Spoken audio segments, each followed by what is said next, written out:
A paz do Senhor. Vou ver aqui.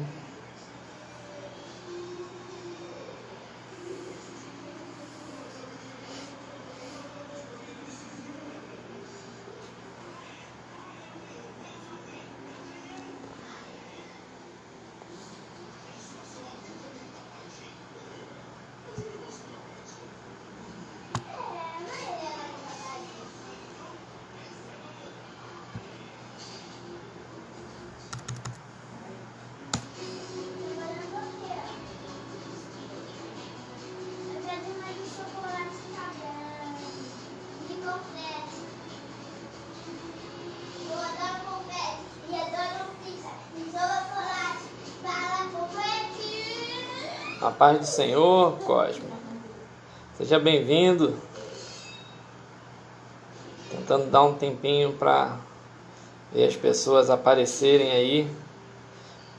Estou com um pouco de dificuldade para colocar o link lá no WhatsApp. Deixa eu ver se eu consigo. Só que eu não sei como. Um pouquinho de dificuldade aqui. Está me ouvindo bem?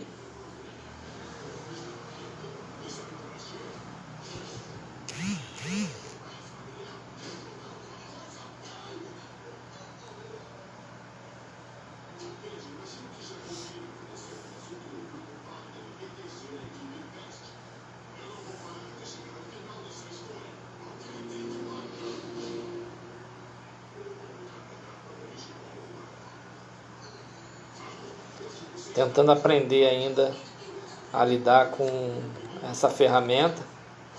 Ainda não estou muito habituado com ela não. E aí estou dando ainda mais uns minutinhos para poder começar a entrar mais algumas pessoas.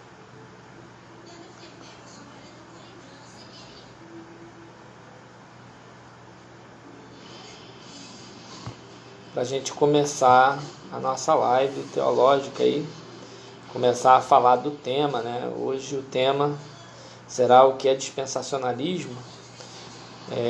A gente fez uma enquete, né? Onde a gente estabeleceu aí alguns temas, e aí o pessoal foi votando em um e outro, e fala, não, vamos fazer, faz um dia para cada, faz uma live para cada tema e traz aí e tal. Eu falei, bom, vou fazer isso então, e resolvi fazer pelo número de votação. O mais votado eu iria trazer, e assim sucessivamente, de acordo com a votação que foi feita, né? Então o primeiro tema é o que é dispensacionalismo. Eu confesso que não esperava. Confesso que eu esperava que o dispensacionalismo fosse ficar um pouquinho mais para trás na enquete, mas não. Por incrível que pareça, a paz, Cosme. Seja muito bem-vindo, meu irmão. Tá dando para me ouvir legal? Me ajuda aí a fazer a live. Me diz se tá dando para poder ouvir bem, se o vídeo tá bom. Eu tô com um pouco de dificuldade para poder colocar o link no WhatsApp. Eu não sei como fazer, eu me perdi, enfim. Tô com algumas dificuldades técnicas aí do processo aí, né? Mas aí essa é a primeira, a gente aprende, aí na segunda já sai melhor, na terceira melhor. Foi que nem os vídeos que eu gravei no YouTube, né? Primeiro saiu horrível, segundo saiu horrível menos um pouquinho, né? E aí foi melhorando, e os últimos vídeos já foram bem melhores, né? Agora é uma plataforma nova para mim, apesar de a gente ter feito na igreja essas lives teológicas, essas lives de culto e tal, mas eu fazer mesmo uma live teológica dentro de casa, eu mesmo organizar, ficou muito complicado. Eu não confesso que eu fiquei bem enrolado. Eu tinha um tripé para poder colocar o celular ficar mais estável, né? Mas ele quebrou, eu já não vou poder usar, vou ter que comprar outro, vou ver como é que eu vou fazer isso aí, né? Tô esperando mais alguns minutinhos, esperar mais 5 minutinhos, que aí a gente começa. E aí, então, a perspectiva é que a gente fale sobre o que é dispensacionalismo hoje. Na próxima live a gente fala sobre arminianismo e calvinismo, mas ao contrário do que muita gente pensa, a gente vai estar falando aqui não pelas rivalidades que tem aí na internet, mas falando propriamente dito da forma como os dois viram os lados opostos de uma mesma moeda. Algumas pessoas vão se surpreender, algumas pessoas que se dizem calvinistas e outras que se dizem arminianos vão se surpreender com os pontos de interseção das duas teologias, né? Das duas teologias soterológicas. Vamos falar também de como a Bíblia chegou, uma outra live que nós vamos fazer, vamos falar da bibliologia, de como a Bíblia chegou até nossas mãos nos dias de hoje, né? Contar um pouquinho da história da bibliologia. Vamos estar falando também fazendo uma análise do livro de Daniel, e depois a gente vê como é que vai ficar, a gente vai estabelecendo temas, sempre tentando trazer um tema teológico. A ideia não é falar de doutrina, até porque a ideia é que pessoas de várias igrejas, de várias denominações, acessem os vídeos, né? Então a gente não pretende falar de doutrina de igreja, né? Falar muito preso em doutrina de igreja, mas falar exclusivamente de teologia. O objetivo dessas lives é falar exclusivamente de teologia. Tá quase dando o tempo que eu dei para poder as pessoas entrarem. Eu estou tentando ainda, enquanto eu falo aqui, eu estou tentando ainda ver se eu consigo mandar o link. Alguém mais entrou. Manda uma paz aí do Senhor. Manda uma paz do Senhor para a gente ver quem foi que entrou.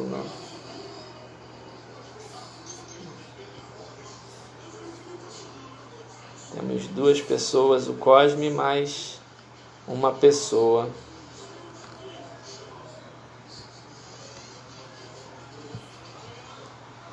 Então o objetivo é esse, é falar de teologia, não falar de doutrina de igreja, não ficar preso à doutrina de igreja, até porque a gente sabe que cada igreja tem uma doutrina, né? Mas no que é principal, né, daquilo que é ortodoxo, daquilo que o Ed Renekiewicz andou aí dizendo aí que ortodoxia não existe, né?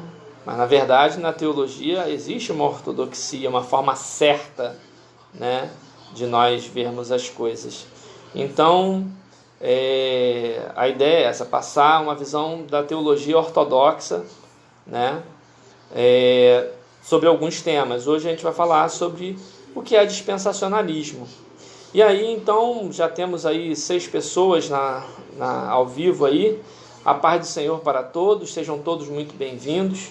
É um prazer tê-los aqui comigo, tá? Somos todos irmãos.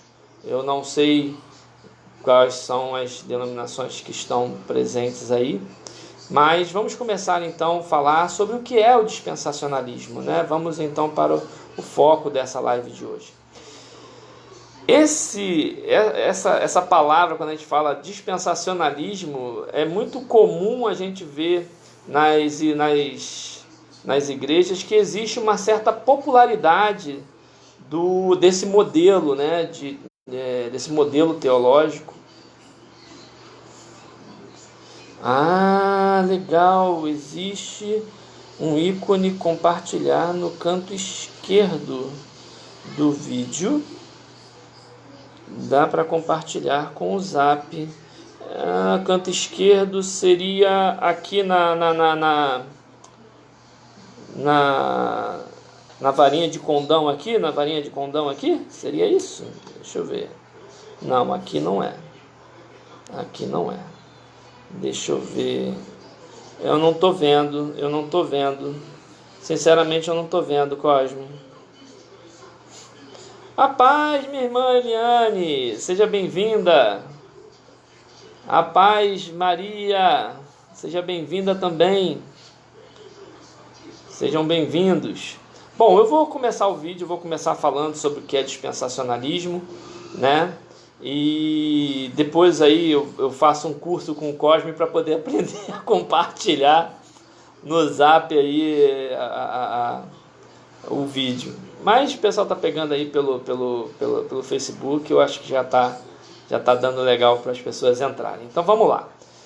O que é dispensacionalismo, né? Essa palavrinha que todo mundo, muitas pessoas, principalmente no meio pentecostal e neopentecostal, né? Assumem ser, né? Muitas pessoas assumem ser, mas quando a gente para poder perguntar para as pessoas o que é dispensacionalismo, o que é ser dispensacionalista, às vezes a gente vê que complica um pouco e as pessoas se perdem um pouco, né? De uma forma geral, a gente vai encontrar entre os dispensacionalistas, geralmente a gente vai encontrar os crentes das confissões pentecostais, principalmente, né? Mas a gente vai ver que algumas outras correntes, né, protestantes evangélicas também adotam o dispensacionalismo como modelo da sua teologia, né? Principalmente aqueles que assumem serem pré-milenaristas e principalmente pré-tribulacionistas, ou seja, a paz, Jordão, tudo bom, meu irmão? Saudade de você, hein? A paz, meu irmão. Então, principalmente os pré-tribulacionistas, afinal de contas, o dispensacionalismo ele vai te levar irremediavelmente ao pré-tribulacionismo, né? Ao pré-milenismo e pré-tribulacionismo. Maria, paz, Maria, seja bem-vinda também. Então, uma boa descrição, né, para a gente começar aqui a falar do que é dispensacionalismo, a gente vai encontrar no livro do autor Niels Lawrence Olson, no seu livro O Plano Divino através dos Séculos, onde ele vai dizer o seguinte, abre aspas, a palavra dispensação encontra-se 4 vezes no Novo Testamento, em 1 Coríntios 9:17, Efésios 1:10, Efésios 3:2 e Colossenses 1:25. A palavra grega oikonomia, da qual deriva-se a palavra economia, que segundo o Dicionário Prático Ilustrado significa a boa ordem na administração da despesa de uma casa, originalmente significava a mordomia ou gerência de uma casa. No uso bíblico, a dispensação, ou economia, representa a administração que Deus faz em sua grande casa universal, na qual estão afetos a ele todas as inteligências, tanto homens como seres angelicais, fecha aspas. A gente precisa entender, na verdade, o dispensacionalismo não como uma teologia, mas sim como uma chave hermenêutica, tá? Que faz com que você tenha linhas teológicas ou corrente teológica que possui várias vertentes que usam esse modelo de interpretação da Bíblia, que vai fazer a gente ter um entendimento da história bíblica ou da história da humanidade dividida em dispensações, ou seja, Deus estabelece dentro de cada período da história uma forma com a qual ele administra a relação dele com a sua criatura, né, ou com a sua criação. Então, isto é dispensacionalismo, tá? A paz, Leandro, seja bem-vindo, meu irmão. Leandro, poxa, pensei até você tinha falado que não ia poder participar aqui com a gente, eu tinha ficado até triste. Queria muito que você estivesse aqui conosco aqui. Muito obrigado. Então, sabendo então o que é o dispensacionalismo propriamente dito, a definição de dispensacionalismo, a gente precisa aí olhar o dispensacionalismo na história. Por quê? As pessoas que não são dispensacionalistas, principalmente alguns aliancistas, que é um outro modelo de interpretação teológica, e o que eu chamo de pseudos aliancistas, que são alguns grupos que dizem ou adotam algumas coisas do aliancismo, mas deturpam e atacam o dispensacionalismo. Uma das coisas que eles mais usam é a ideia de que o dispensacionalismo é uma coisa nova. O Leandro vai lembrar, tem até um amigo nosso que costuma chamar de dispensacionalismo uma coisa novidadeira, né? Mas, na verdade, isso surge por causa de conceitos equivocados, né? Por causa, por exemplo, a acusação é de que teria sido uma doutrina ou uma ideia desenvolvida por Scofield ali no início do século XIX, né? Final do século XIX, início do XX, perdão, difundido por Darby, que já ali meado do século finalzinho também do século XIX, né? E alguns ainda tentam acrescentar que as ideias pré-tribulacionistas que surgem dentro do dispensacionalismo seriam oriundos das visões de uma jovem que teria tido algumas visões e tal. Isso no século passado, início do século passado. Mas, na verdade, isso é uma grande confusão. E a gente precisa separar o que é fato do que é fantasia e o que é argumento válido dos argumentos que não se sustentam. Para a gente fazer isso, a gente primeiro precisa ver as características básicas do dispensacionalismo. Uma apostila seria primordial. Cosme, legal, eu vou de repente fazer isso. Eu já tenho, né, um material aqui que eu tô compilando, né?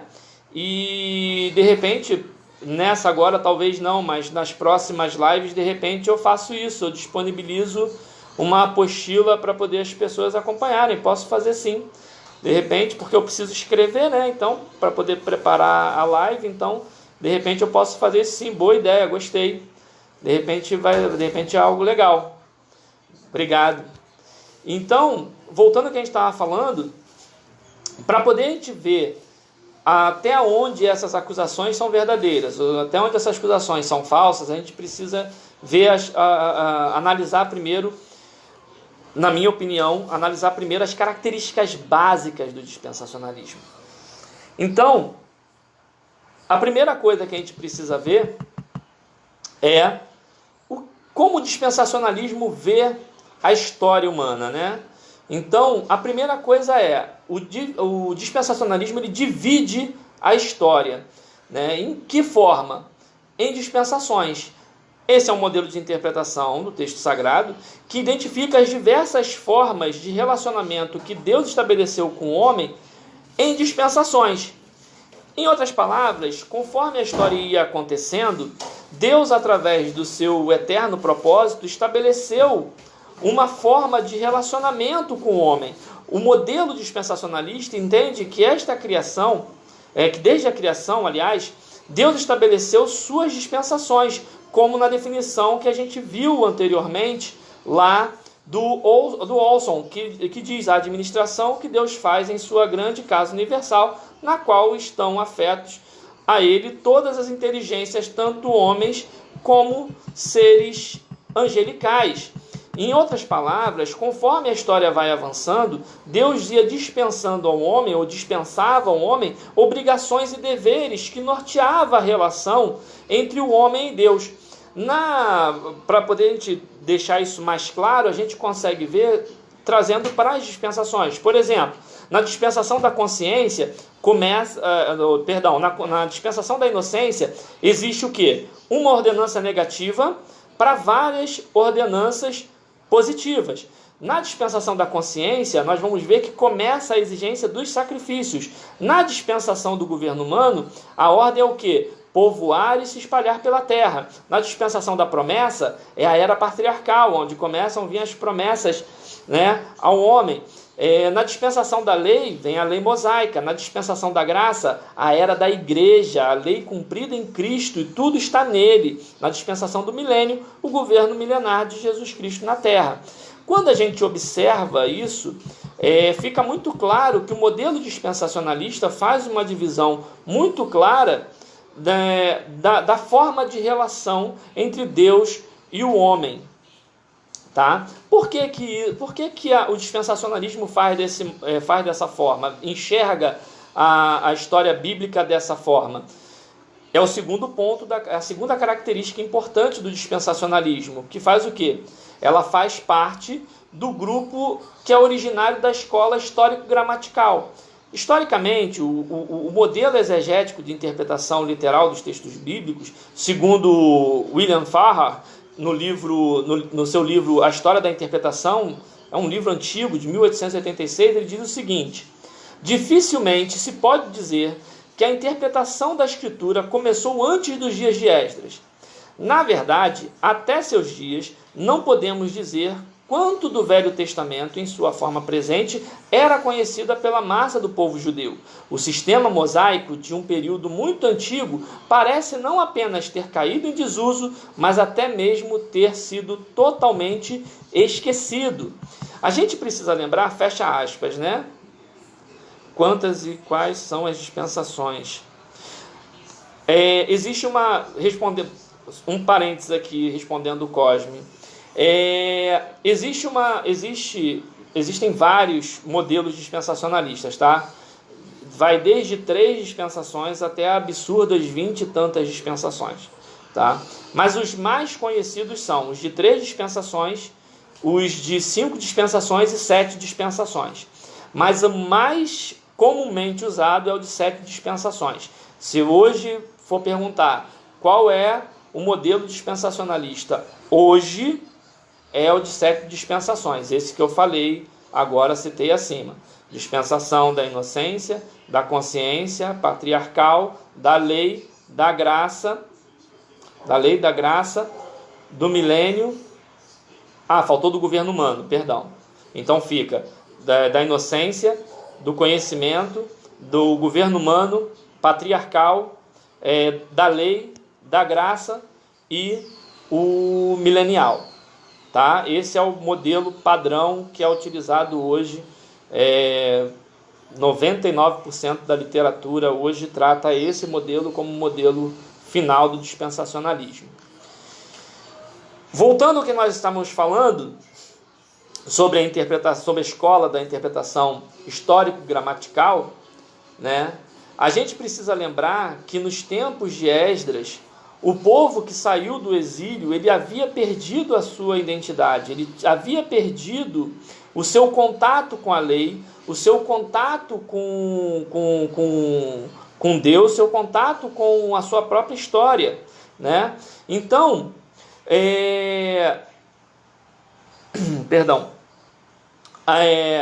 o autor Dwight Pentecost, no livro Manual de Escatologia, ele vai dizer o seguinte, ele conclui a ideia dizendo o seguinte, abre aspas, Esdras teve de explicar ao povo as escrituras, olvidadas e indecifráveis. Dificilmente poderíamos pôr em dúvida o fato de que a interpretação de Esdras do que estava escrito fosse literal. Então, o método literal era também, fecha aspas, perdão, o método literal era também um modelo de interpretação conhecido como interpretação rabínica, né? Pois esse era o modelo que eles usavam para poder interpretar. E esse modelo ele foi muito questionado, por quê? Porque ele esvaziava as questões espirituais do texto e via a lei somente pela dureza da letra, né? A letra nua e crua, né? Então, mas Pentecoste ele vai dizer o seguinte, que isso, e eu concordo com ele, isso não é culpa do modelo interpretativo. O fato de interpretar, né, literalmente os textos não obriga você a deixar de observar as questões espirituais. Isso não era um problema do modelo, mas sim daqueles que estavam fazendo a interpretação. Esse era o motivo que Jesus fala, né, que era para nós fazermos o que os fariseus mandavam acerca da lei, mas não fazer o que eles faziam, uma vez que eles faziam para poder satisfazer o próprio ego, né, e fazerem com que chamassem eles de rabi. Você vai encontrar essa referência, essa passagem, em Mateus capítulo 23, versos 1 a 6. Então a igreja dos primeiros séculos também era literalista, até que aconteceu que Orígenes inseriu no quarto século um modelo de pensamento filosófico, alegando que as escrituras tinham um triplo sentido, né? Então cada passagem, segundo Orígenes, ele tinha um triplo sentido, aonde esse modelo foi bastante aceito a partir do quarto século, a ponto de Jerônimo usar o termo interpretação judaica para o modelo literal de maneira pejorativa, né?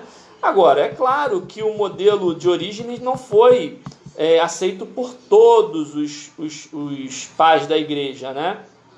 Na verdade, você passa a ter, a partir de Orígenes, 3 grandes movimentos de interpretação das escrituras. Você tinha o alegórico, que era representado basicamente por Orígenes, né, que foi o seu precursor. Você tinha o realista, o modelo realista de interpretação, que tinha Tertuliano como seu grande nome, e você ainda tinha o histórico gramatical, que tem em Teodoro de Mopsuestia o seu grande nome, né? E a gente não pode negar que o modelo de Orígenes ele foi bem elaborado e era muito atrativo, né? E por causa dessa atratividade que tinha o pensamento de Orígenes, acabou que as duas outras, o histórico gramatical e o realista, ficaram um pouco esquecidas, e o modelo alegórico de Orígenes passa a ser o modelo que vai entrar pela Idade Média, tá? E vai fazer quase toda a doutrinação da igreja do período da Idade Média, inclusive nas questões das tradições, estabelecendo as tradições e tudo mais, né, da igreja. Talvez seja por esse motivo que os pré-reformadores, assim como os reformadores, quando vieram fazer a busca do retorno às escrituras, né, o retorno à sola escritura, né, você teve um retorno ao modelo histórico-gramatical. Este modelo histórico-gramatical foi o que deu origem ao aliancismo e também ao dispensacionalismo. Então, é uma grande falácia de alguns reformadores dizerem ou quererem forçar a ideia de que o aliancismo foi o modelo da reforma protestante, que não foi. O modelo era o histórico gramatical, em detrimento ou em abandono do modelo alegórico que vinha até então. E a gente pode ver, né, que no início, apesar de alguns aliancistas dizerem não, mas o aliancismo é o modelo da reforma, mas vamos ver que, por exemplo, Wesley dizia que a graça começa da queda, e muitos aliancistas não concordavam com isso na época. Calvino negava a aliança das obras, né? E esse modelo da aliança das obras foi muito questionada na Assembleia de Westminster. E hoje ainda existe muita controvérsia dentro do modelo aliancista, depois que vieram Calbart e Schaeffered, que foram 2 teólogos que trouxeram bastante confusão aí dentro do modelo aliancista. Calbart no início do século XX e Schaeffered já no final do século XX, né? Então, dizer que o aliancismo era o modelo da reforma não cola, não bate, não fecha historicamente. Você tem alguns pensamentos que começaram a ser idealizados ali, né? Mas somente no século XVIII também que começa a ser estabelecido um modelo teológico aliancista. E um século depois começa a vir um pensamento dispensacionalista. Tá? Mas os dois são muito recentes. Terceiro ponto, terceira característica básica do dispensacionalismo ela faz uma separação interpretativa de Israel e Igreja.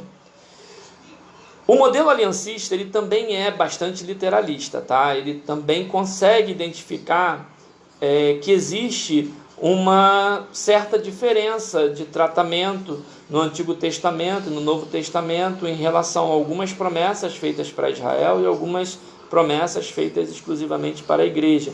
O aliancista ele consegue ver isso. Em nenhum momento eu estou dizendo que ele não faz isso. Mas o pensamento dispensacionalista ele é mais radical com relação a isso. Ele tem uma visão mais literalista da interpretação das Escrituras. Então ele faz uma separação teológica de igreja e Israel. Isso não quer dizer também que o dispensacionalista ele ignore o que Paulo diz em Gálatas 3, 27 e 29, aonde Paulo vai dizer que não há mais gregos ou judeus, nem livres ou escravos. A gente não ignora isso, tá? A gente sabe que todos são salvos em Cristo Jesus. Todos são dependentes de salvação em Cristo. Mas a gente faz uma separação bem clara entre Israel e igreja. É lógico que tem os ultradispensacionalistas, esses a gente deve evitar. O ultradispensacionalismo ele é radical demais e já entra por uma seara que não nos leva a nada. O dispensacionalismo ele é mais moderado, apesar de fazer bem essa separação. Mas, por exemplo, alguns ultradispensacionalistas, por exemplo, eles ignoram, por exemplo, que haja alguma vantagem em ensinar o Antigo Testamento para a igreja, para se ter uma ideia. E alguns questionam, inclusive, o livro de Apocalipse para a igreja, né? Mas isso aí é outra história. Então, esses aí devem ser colocados de lado, porque eles precisam estudar um pouquinho mais, porque o texto não é dessa forma. Então, para o dispensacionalista, a gente entende que existem promessas literais a serem cumpridas para os judeus, das quais são exclusivas para os judeus, né? E existem promessas que são exclusivas para a igreja e que serão cumpridas para a igreja. Por causa disso, a gente vai entrar na quarta característica do dispensacionalismo, né? Característica básica do dispensacionalismo, e que eu acho que é o grande ponto de contrariedade e controvérsia entre as escolas, né?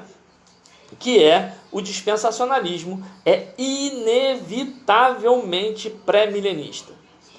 Uma vez eu conversando com um rapaz, ele falou para mim que ele era dispensacionalista amilenista. Eu confesso que eu não consegui encaixar, eu não consegui entender a posição teológica do rapaz.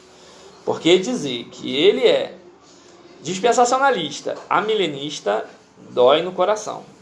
Então, assim, o dispensacionalismo, ao contrário do aliancismo, porque o aliancismo você vai ter aliancistas que entendem que tem o milênio, tem alguns aliancistas, tem linhas aliancistas que entendem que existe milênio, são milenistas, tá?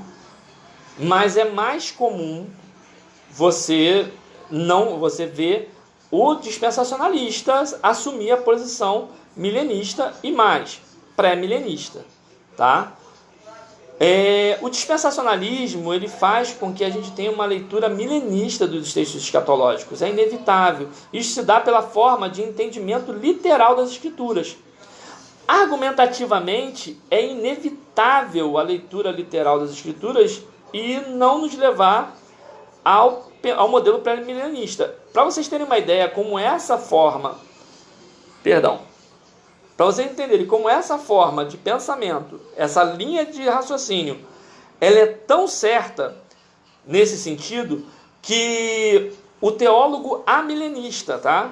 O teólogo amilenista Floyd Hamilton, no seu livro As Bases da Fé Milenista, ele vai dizer o seguinte, abre aspas, agora devemos admitir, francamente, que uma interpretação literal das profecias do Antigo Testamento nos dão uma imagem de um reinado terreno do Messias como as imagens pré-milenistas.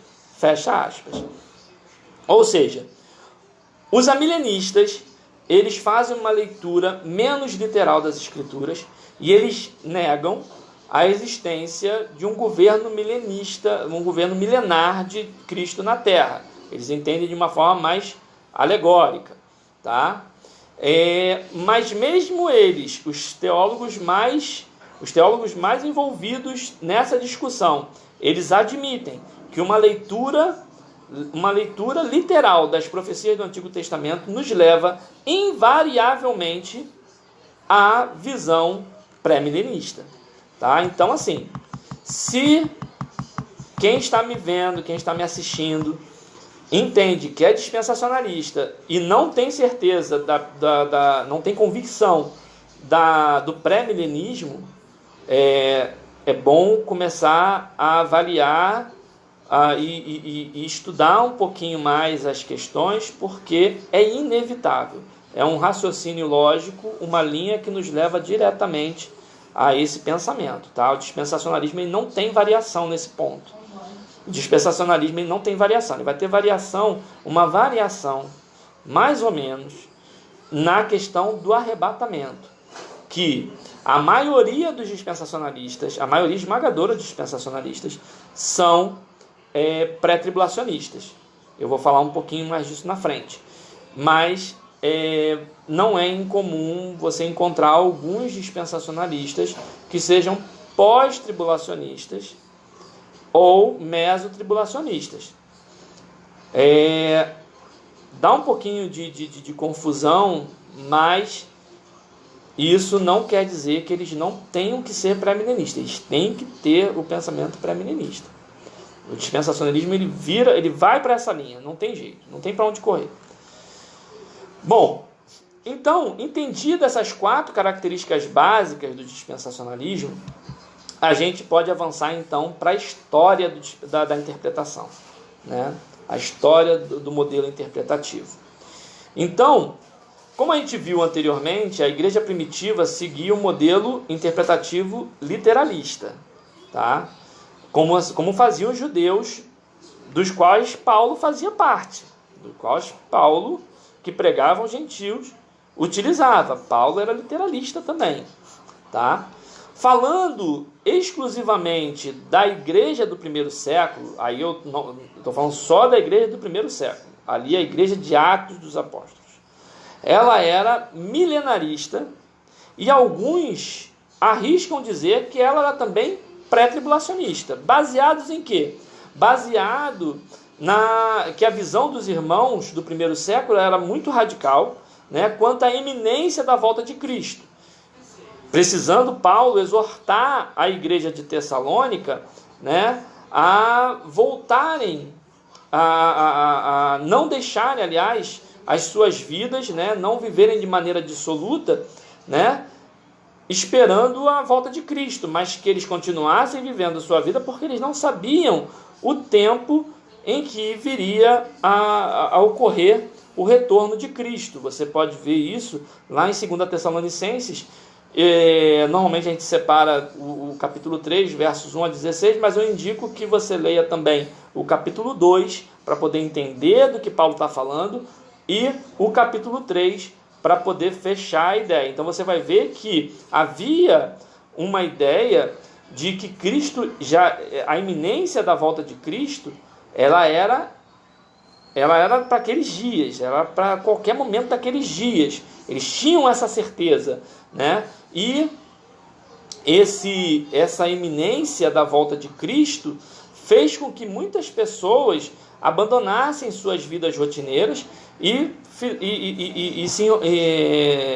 e abandonassem empregos, vivessem às custas de outros irmãos, tornando pesado para outros irmãos, né? Isso por quê?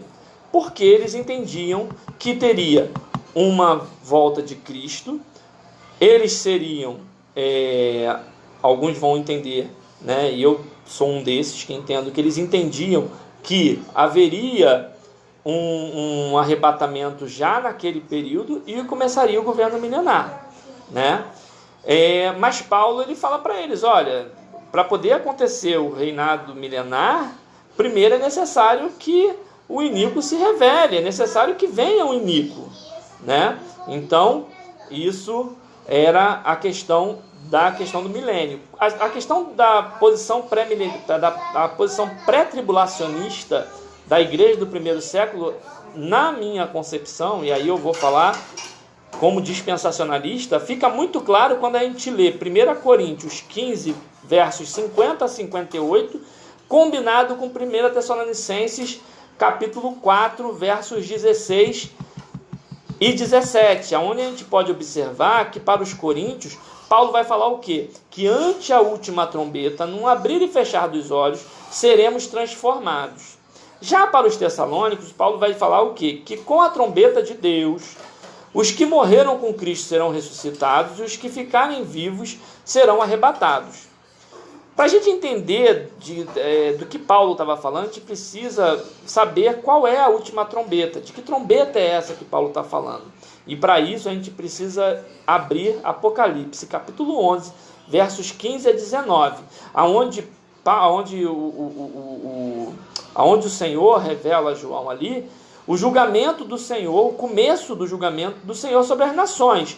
O santuário de Deus se abre, a arca é vista novamente, após ela sumir da literatura bíblica lá no Antigo Testamento, ela volta a ser vista no santuário de Deus, né? Há relâmpagos, vozes, um terremoto e uma tempestade de granizo. Esse é o texto do capítulo 11. Depois a gente vai ter a continuação dessa última trombeta, dos efeitos da última trombeta, no capítulo 13, aonde vai falar do surgimento do anticristo. Toca-se a última trombeta, acontece esses eventos sobrenaturais, aonde começa o julgamento das nações. O julgamento das nações é a grande tribulação, né? A grande tribulação, a 70ª semana de Daniel, que a gente vai falar disso lá na live sobre Daniel, sobre a interpretação de Daniel, né? Vai ter o santuário de Deus se abre, é vista a arca da aliança, acontece os relâmpagos, acontece o terremoto, a tempestade de granizo, e aí se revela o iníquo, o anticristo é revelado, e começa então o processo da 70ª semana de Daniel. Aí alguém pode falar assim, sim, mas você falou do capítulo 11 e do capítulo 13, mas você pulou o 12, mas o capítulo 12 é um capítulo à parte de Apocalipse. O capítulo 12 ele é um capítulo que ele é um alinhamento de ideia. Ele vem no capítulo 11, relata o evento da última trombeta, e então no capítulo 12, antes de começar a falar do anticristo, ele faz um resumo desde a criação até os momentos do juízo do Senhor. Então no capítulo 13 volta de novo ao segmento dos eventos. Por que o dispensacionalista pensa assim? Por quê? Porque para o dispensacionalista, Apocalipse é uma literatura linear no tempo. Ele tem uma cronologia linear. Então o capítulo 2 acontece depois do 1, o capítulo 3 acontece depois do 2, o capítulo 11 acontece depois do 10, e assim sucessivamente, exceto o capítulo 12, que é um capítulo à parte. Tá? Então, essa é a trombeta, para o dispensacionalista, essa é a trombeta que Paulo estava falando. Então fica claro para o dispensacionalista que a igreja do primeiro século aprendeu dos apóstolos exatamente esta iminência da volta de Cristo e do livramento pré-tribulacional da igreja, como João recebeu da promessa feita de Deus aos irmãos de Filadélfia, que está lá em Apocalipse 3:10, capítulo 3, versos 10 e 11. Então a gente pode verificar que o conceito basal do dispensacionalismo, de separação interpretativa entre Israel e igreja nos textos extrabíblicos da época também, né? A gente pode observar isso. Havia uma separação nos textos dos primeiros séculos acerca da separação de igreja e Israel. Então, eu separei aqui alguns textos, né, para poder exemplificar isso. Eu poderia citar aqui, posso citar aqui, a Epístola Apócrifa de Barnabé, que tem 21 capítulos, se dedica basicamente a mostrar o fim da aliança feita com o povo da aliança, no caso, a aliança mosaica através da lei, né, que nós conhecemos como dispensação da lei, para o início da aliança da lei em Cristo, como ele diz, né, abre aspas no texto, que é sem julgo da necessidade, não precisa de oferta preparada por homens, que nós conhecemos como dispensação da graça, né? Alguém pode até dizer assim, poxa, mas você está citando um texto apócrifo e não tem valor doutrinário, e de fato é, mas a gente não pode deixar de mencionar que esse texto é um texto que compõe o Códice Sinaítico. Para quem tem mais interesse sobre essas montagens de códices, essas questões de códices, veja a nossa live sobre bibliologia, que será mais algumas semanas à frente. Aí a gente vai falar exclusivamente sobre isso e vai dar uma clareada legal. Mas esse texto ele compõe o Códice Sinaítico, né, que foi datado do IV século, e foi citado também por Clemente de Alexandria, foi citado por Eusébio de Cesareia, foi reconhecido por Orígenes como sendo um texto original de Barnabé, companheiro de Paulo, né, na viagem missionária, né? Então, assim, ele de fato é um documento apócrifo, mas é um documento importante para a gente saber ou ter uma ideia de como era o pensamento da igreja dos primeiros séculos, né? E esse pensamento de final da lei, começo da graça, é um conceito básico do dispensacionalismo.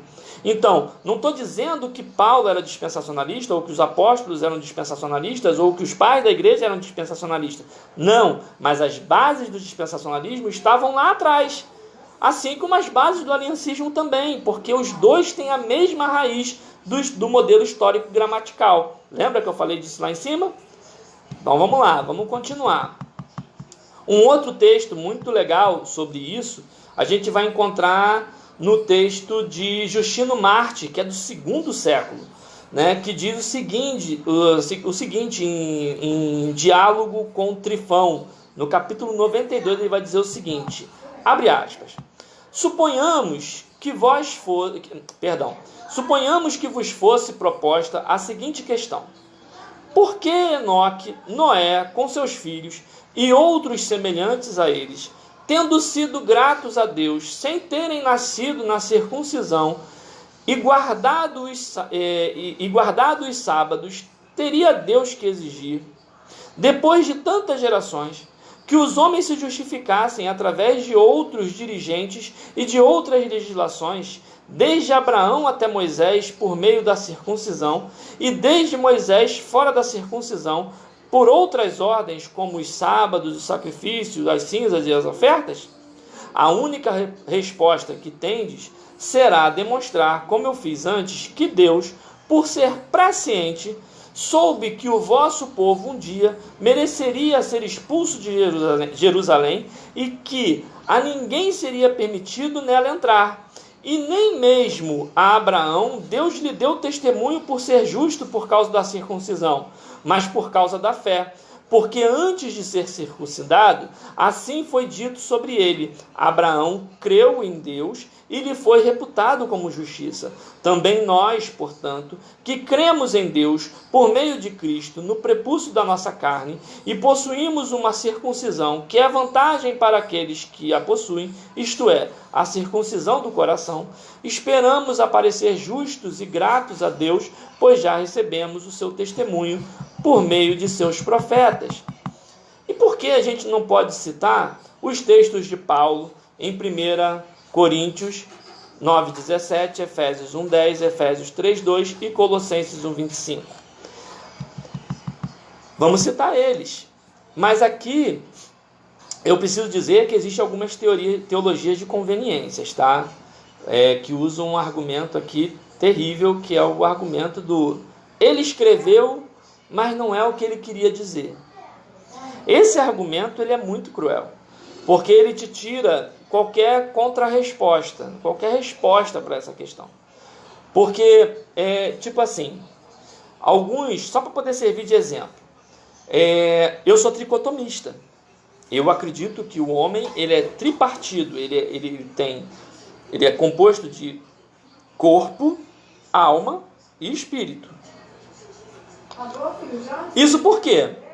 Porque em Hebreus 4:12 o autor bíblico ele vai falar que a palavra penetra até a divisão da alma e do espírito. Ora, se eu tenho corpo, ele diz que tem uma divisão entre alma e espírito.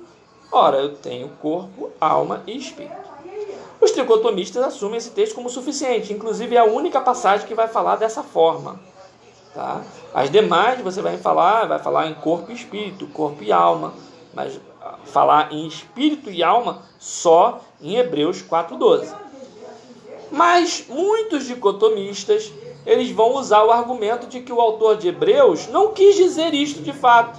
Ele não quis dizer, ele escreveu, mas ele não quis dizer que existe uma divisão entre alma e espírito. Isso foi só uma forma poética que ele usou para poder falar, né? Eu não gosto desse pensamento, eu não gosto desse argumento. Eu acho que o argumento ele deveria ser mais honesto, nesse sentido, honesto intelectualmente, que eu digo, porque dizer que uma pessoa escreveu, mas não era o que ela queria dizer, eu acho um pouco cruel, né? Mas, e fazem a mesma coisa com os textos de Paulo. É bem verdade que em 1 Coríntios 9:17, Colossenses 1:25, Paulo está falando de dispensação no sentido de mordomia, ou seja, o serviço, né? O serviço empregado na obra. Isso é de fato, a gente precisa separar essa forma que Paulo falou em 1 Coríntios 9:17 e Colossenses 1:25. Eu já vi alguns irmãos dispensacionalistas quererem defender a dispensação usando 1 Coríntios 9:17, Colossenses 1:25 e tomou um passeio, porque não dá para defender isso. O contexto deixa claro que ali Paulo está falando do serviço, mordomia, ou seja, o serviço na obra, a disposição, a disponibilidade de servir na obra, né? No sentido de mordomia. Já em Efésios 1:10 e 3:2, Efésios capítulo 1:10 e Efésios capítulo 3:2, não tem outra forma de compreender. E aqui muita gente diz que Paulo falou, mas não quis dizer isso. Mas o autor F. Davidson, no seu comentário, no seu livro Novo Comentário Bíblico, ele vai dizer o seguinte, abre aspas, refere-se à execução pelo filho dos propósitos do Pai, quando o tempo era oportuno, na era do Evangelho. Ou seja, dispensação no modelo dispensacionalista. Ou seja, Deus estabelecendo e cumprindo, executando em seu Filho os propósitos do Pai, né, quando o tempo oportuno, na era do Evangelho. Em Efésios vai estar falando diretamente dessa dispensação, referindo à dispensação da igreja, dispensação da graça. Tá? Então, eu não quero dizer, vou repetir isso aqui, eu não quero dizer que Paulo era dispensacionalista. Não estou dizendo isso. Alguém pode pegar esse vídeo, separar um pedacinho e dizer assim, Alexander falou que Paulo era dispensacionalista. Não, eu não estou dizendo isso. Não estou dizendo que Paulo era dispensacionalista. Mas ele certamente falou falou que estava ocorrendo uma dispensação, ou economia, ou seja, a administração da grande casa de Deus. Compreendem isso? Eu estou conseguindo passar isso? Porque negar isso é se firmar na tese do negacionismo puro e barato, onde se nega por negar. Então, assim, as bases dispensacionalistas, elas são bíblicas, elas são verdadeiras e elas são muito seguras. Então, baseado em tudo isso que eu falei, a gente chega à seguinte conclusão: o dispensacionalismo, assim como o aliancismo, não é uma teologia. A gente costuma falar isso e a gente vê na própria literatura teológica chamando de teologia dispensacionalista. Não é teologia. Ele é um modelo hermenêutico, ele é uma chave hermenêutica, é um modelo de interpretação bíblica, assim como o aliancismo. É um modelo. Em cima desse modelo, a gente tem correntes teológicas que vão, no caso do dispensacionalismo, desaguar no pré-milenismo e no pré-tribulacionismo em vias de regra, tá? Ele tem suas bases no modelo histórico-gramatical, então dizer que o dispensacionalismo é uma teologia novidadeira, como a gente costuma ouvir por aí, dizer que é um modelo que surgiu de Darby. Primeiro que Darby não desenvolveu nada, na verdade, Darby ele fazia parte de um grupo de estudiosos, né? Ele se envolveu ali com um grupo de estudiosos que eram os irmãos de Plymouth, né? Que era um grupo que estudava o dispensacionalismo, o modelo dispensacionalista, e Darby foi quem divulgou, né? Ele que foi junto com a Bíblia de Scofield e o livro de Darby, de Nelson Darby, foram exatamente os que tornaram o dispensacionalismo, divulgaram o dispensacionalismo, né? Mas as bases do dispensacionalismo estão no modelo histórico-gramatical, assim como o modelo aliancista. É um modelo que preza por um literalismo mais profundo, ele se apega mais no literalismo da interpretação bíblica, né? O que não quer dizer que a gente deixa de reconhecer as figuras de linguagem, como metáforas, comparações, metonímias e, enfim, outros modelos de figuras de linguagem. A gente reconhece isso, mas a gente tem um entendimento mais literalista do texto, né? A gente se apega mais à parte literal do texto. E se caracteriza principalmente por uma distinção entre igreja e Israel, e principalmente por inevitavelmente levar a um modelo escatológico milenarista e pré-tribulacionista, né? Isso é o dispensacionalismo. E era o que eu tinha para falar hoje nessa live. A ideia não é trazer aqui todos os segredos e questões do assunto a ser tratado no dia, mas é trazer um pouco de luz, trazer um pouco de informação teológica acerca do tema, né, acerca dos temas que nós vamos trazer. Agradeço aí pela participação, Cosme, Eliane, a Maria, o Leandro, todo mundo que participou aí, o Jordan. Pô, Jordan, só vejo ele pregando por aí, rapaz. Jordan tá pregando pelo Brasil inteiro, rapaz. Jordan tá ficando... Daqui a pouco vai pregar fora do país, meu irmão. Receba aí, vá. Então, assim, foi um prazer ter vocês aqui comigo. Foi um prazer mesmo. Fiquei muito feliz de ver a participação. Espero que vocês tenham gostado. Obrigado, Eliane. Que Deus te abençoe também.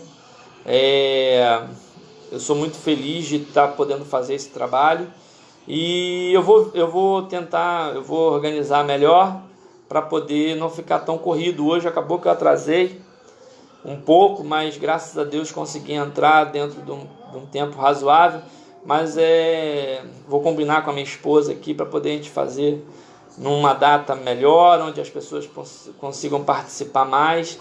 E fiquem ligados que o próximo a gente vai falar sobre Calvino e Armínio. Aí que a gente vai ver algumas questões bem interessantes. Fiquem com Deus. Muito obrigado por tudo. E fiquem na paz de Cristo. E um final de semana abençoado. Uma semana na presença do Senhor. Que as ricas bênçãos do Senhor, as doces consolações do Espírito Santo estejam sobre todos nós. E até a próxima.